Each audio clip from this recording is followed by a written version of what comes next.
au-delà du positionnement politique, et encore aujourd'hui, il y a un chamboulement total hein, des partis politiques qui n'existent presque plus, un chamboulement total puisqu'il y a des valeurs ou des problématiques qu'on retrouve en diagonale, hein, quel que soit le positionnement sur l'échiquier politique.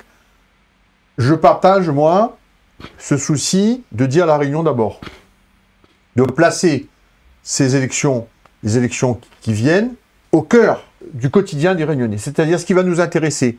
L'Europe et la métropole, parfois, ils ne raisonnent pas comme ici, et ils nous imposent des choses qui paraissent comme des contraintes. Et moi, je pense qu'il faut revoir l'octroi de mer, qui est une taxe du XVIIe siècle, qui est dépassée, qui est surannée, qui est interdite par l'Europe, avec une dérogation provisoire. Et moi, je dis que sur un tas de produits de première nécessité, qui ne sont pas produits à La Réunion, donc qui ne rentrent pas en compétition avec les entreprises locales, il faut pouvoir baisser considérablement, voire supprimer l'octroi de mer. Il y a la guerre en Ukraine d'aujourd'hui, là, en ce moment même qu'on parle. Même avant la guerre, les choses étaient déjà plus que chères. Ah ben oui. Et qu'on va faire jouer à chaque fois ces mots-là, on va dire mathématiques, mais qui restent théoriques, en disant l'octroi de mer, ceci, les taxes et tout.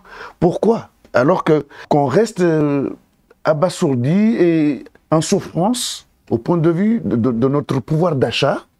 Nous pourrons comprendre ce sujet quand il y aura une explication des tenants et des aboutissants de l'octroi de mer. Quand on a fait les Gilets jaunes, la première chose qu'on a demandé, c'est qu'il y ait une explication ou des réunions où on explique c'est quoi l'octroi de mer, à quoi ça sert, comment ça se forme et comment ça se manifeste sur le prix en lui-même. Parce que c'est bien beau d'entendre un dire non, il ne faut pas enlever l'octroi de mer, l'autre il faut enlever, mais ce qui compte là, c'est pas enlever ou pas enlever, c'est de savoir aujourd'hui ça subventionne quoi, quel est le manque à gagner, et demain, quelle serait la plus-value. Parce que Nenan Moun, il gagne pas lié à écrire, mais tout le monde, il gagne, comment dire ça, comprendre. Bien sûr. Et donc, tant que n'a pas cette compréhension-là, moi, je reste assez mitigé sur le sujet de l'octroi de mer, parce que les chiffres que moi, j'ai compris pendant les Gilets jaunes, c'était les marges arrière et les surmarges que l'avait au niveau de la cherté de la vie, au niveau des lobbies qui sont en place et des monopoles qui sont en place. Donc moi, matériellement, m'y trouve anormal qu'il n'y ait pas un contrôle de ces marges qui sont faites de manière plus qu'abusive et encore plus que l'octroi de mer par rapport aux produits qui sont vendus. Et à côté de ça, il y a aussi la population réunionnaise qui doit un peu rouvrir son yeux et comprendre que ce fut un temps que moi m'a pas connu, hein, que mes parents l'ont connu, l'avaient point à manger. Donc, il était normal qu'on était dans une souffrance alimentaire. Aujourd'hui, c'est plus notre cas. On a 45 ans aujourd'hui. Maman n'a jamais souffert de la nourriture. Ah oui. Mais il y en a certains, aujourd'hui, ils souffrent de nourriture parce que l'argent est utilisé à d'autres fins qu'aux besoins primaires. Donc, à un moment donné, là, la vie est chère, oui.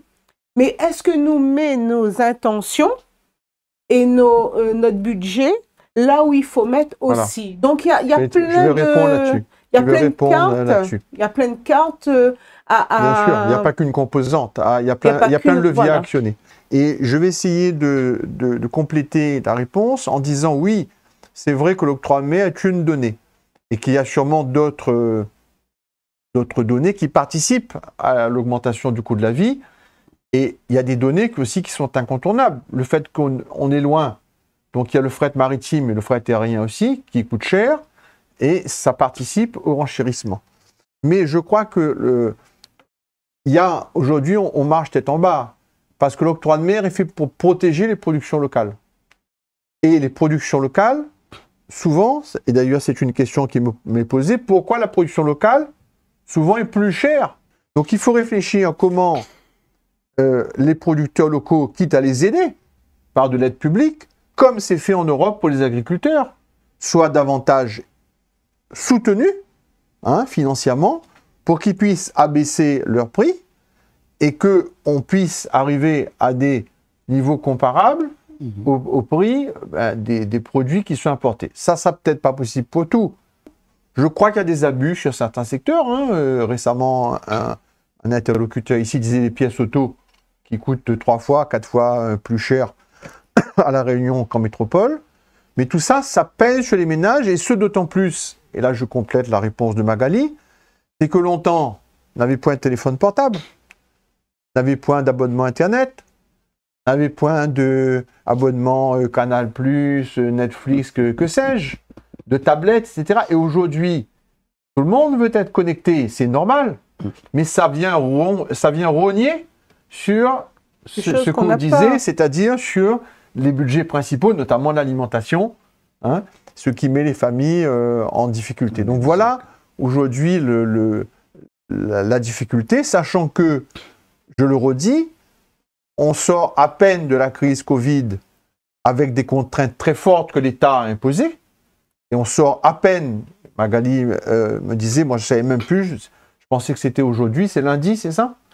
Un lundi, on va revenir dans le droit commun par rapport au pass vaccinal. Les restaurants, j'ai reçu des restaurateurs, tirent à la langue, beaucoup vont fermer, et il y a une crise très forte. Et en même temps, vous avez la guerre Ukraine-Russie, et c'est là que je m'adresse aux Réunionnais qui nous regardent. Je dirais, face à cette situation historique, il faut que nous mettions 7 députés en place à l'Assemblée nationale, qui soient des vrais défenseurs de la Réunion, qui soient des vrais avocats du pays, qui puissent plaider la cause de l'île de la Réunion avec de l'expérience, mais également avec du courage, en sachant battre du poing sur la table quand c'est nécessaire, pour dire nous les spécifiques à la Réunion. Et un député, c'est quelqu'un qui fait voter la loi, qui défend les grands dossiers de l'île. Donc c'est la clé de voûte de tous les grands problèmes qui sont ceux de l'île de la Réunion sur laquelle nous vivons. Merci à tous.